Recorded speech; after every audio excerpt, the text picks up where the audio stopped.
Dr. David Clark. I'm sorry to cut my colleague short because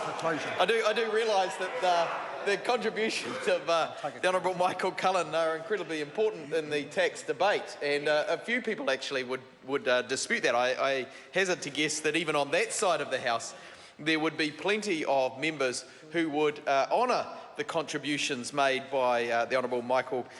Cullen to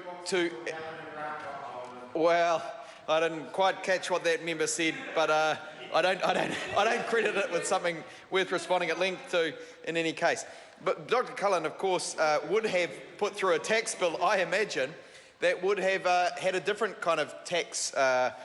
changes suggested, which would have really would really have made New Zealand a fairer place to live in. Because here in this bill, of course, and with the subsequent amendments we're looking at in Part 4, we know that what we're affirming is a set of tax changes that were made in 2010, the tax regime we have currently, and the changes made around research and development and other remedial matters that confirm the status quo, that essentially continue us along the road we're going along now. And as I noted in my earlier contribution in the House today, that is a path we're going down where we are not achieving the kinds of export growth and so on that the government so often accords to the changes it wants to make in tax packages. So where we are debating the kinds of changes, the R&D expenditures and so on, and their flow through to other legislation, this government claims that it is making a step change in its rhetoric for the New Zealand economy. But the evidence we've seen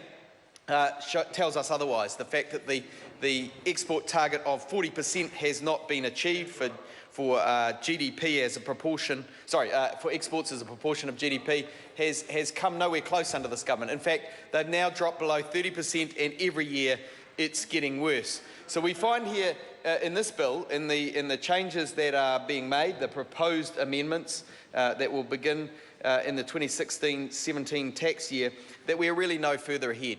We on this side of the House will be supporting the bill, as has been noted earlier, and that is off the strength of the fact that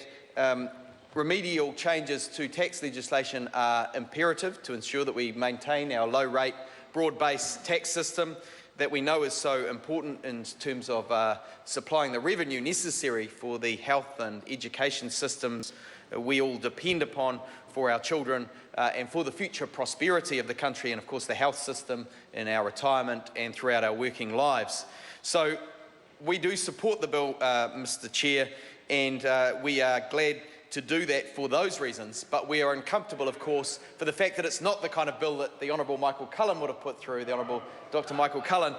which would have had a fairer deal across the whole scape, and would also have ensured that every New Zealander had their fair share of rewards out of the tax system, and ensured that our future prosperity would have been greater, because we know the growing inequalities that are being driven by these kinds of changes, by the rates that we're affirming and so on, are actually holding New Zealand back. The OECD, in a report, I think I've got it here in front of me somewhere, about a year ago, gave their view that the New Zealand economy is going 15% slower, that it's 15% smaller than it otherwise would be because of growing inequalities in New Zealand in recent decades. So we on this side of the House would prefer to have seen more progressive changes throughout the legislation and right through flowing into Part 4, because we believe that that would have made the society that we have fairer and more prosperous, sir.